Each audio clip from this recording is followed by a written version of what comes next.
Good morning, everyone. Welcome to Pre-Market News and Views by In the Money Stocks. Today is Wednesday, March 27th, 2013. Thank you all for tuning in. Let's jump right into the charts here. We'll start off with the usual S&P 500 E-mini futures. You'll see that the futures are trading lower by about 7 points at the moment. They are off the lows a little bit, but nonetheless, a decent little dip here. Once again, you can see when the futures trade lower, it usually is on the back of a stronger U.S. dollar index. So money coming back into the dollar today after a little bit of a retreat. And the dollar is a little bit overbought, a little bit extended, but nonetheless the dollar is showing pretty good strength, holding up fairly well today, up another 32 cents, as the futures are trading lower by about 7 points this morning. Traders should keep in mind if the dollar falls once the opening bell rings in about an hour, then most likely the spiders or the S&P 500 would get a little bit of a bid higher. At the moment, if the dollar pushes higher, that would be a negative for the overall stock markets. Now, the dollar does have some positive effects. It makes lower prices in oil, lower prices in gasoline, lower prices in commodities, and that's usually a pretty good thing. But either way you slice it or dice it, we'll watch and see how the market trades out once the opening bell rings. Right now, we're definitely under some pressure. A couple of other things to go over quickly. If you look at the European markets from last night, what you'll see is that, or from this morning I should say, what you'll see is that they are down across the board. You have the German DAX down 1.2%, French CAC 40 is down 1.86%, FTSE MIB, which is Milan, the Italian market, down 1.7%, and Spain down 1.85%. So all of these European markets are getting hit hard today. And we'll see how that all plays out. You do have some problems brewing once again in Italy, in Spain, and I think that's very, very important to see play out going forward.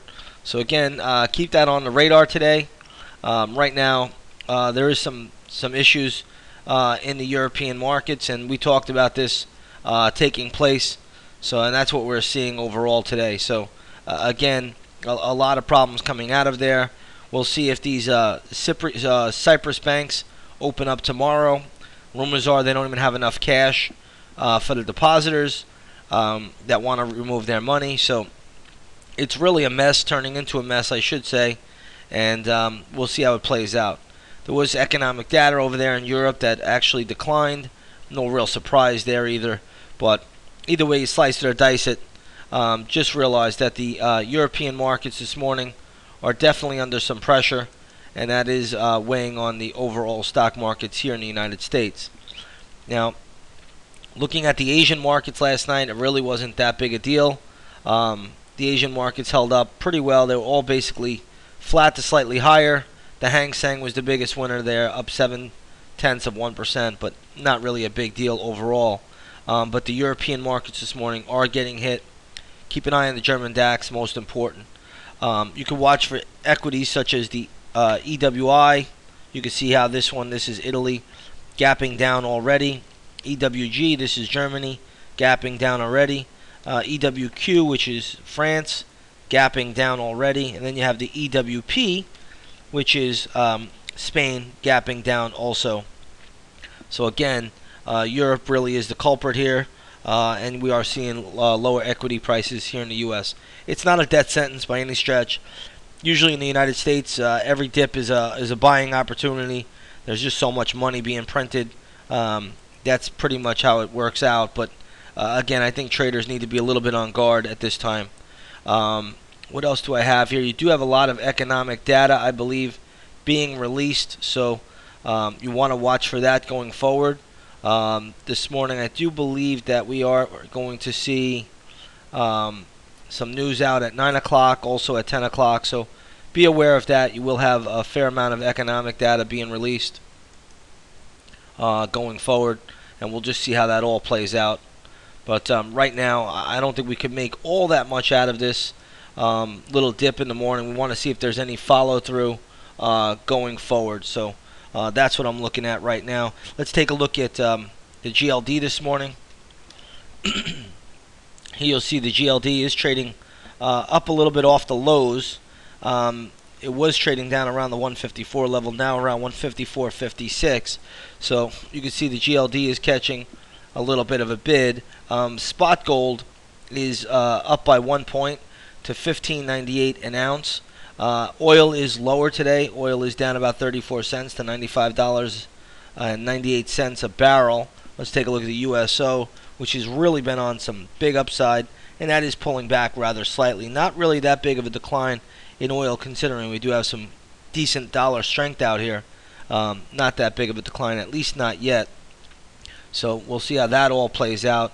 There's a few gaps out here today, but nothing all that dramatic. Overall, everything seems to be moving with the indexes. So I think traders just want to watch and see that economic, how the markets react off of economic data that's later to come out. What you do want to watch today is that it goes to show you the markets are down a little bit, but guess what? The central banks are prepared.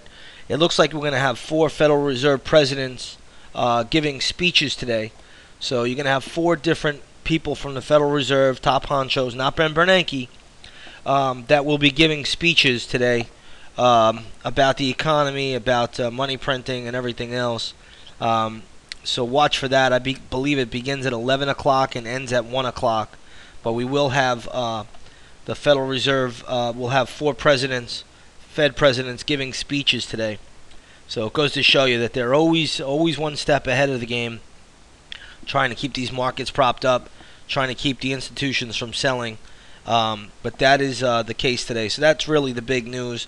Other than that, it's all about Europe and really the fall in this market. So we want to just take it for what it's worth. I don't see anything else out there that I could really talk about. You do have Apple and Google lower to start the morning, but nothing is dramatically lower. So we'll have to watch that. Google is selling off, about 6 points lower, but that's really it. We have a couple of gap plays this morning, but nothing that dramatic. Cleveland Cliffs is getting hammered to the downside. I think it was downgraded, but a pretty nice little bearish pattern, falling from $21 and change all the way down to around 19. That's a pretty decent gap down. That stock actually can go lower, so be a little bit careful there. But that's pretty much wraps everything up that we're seeing. Definitely a little bit of a weaker tape today, but nothing dramatically lower, at least not yet. But it can turn out to be lower if the dollar gets more of a bid. With that said, everybody, I'm going to leave it there. Have a great day. We'll see you on the charts in a little while. Take care, everyone.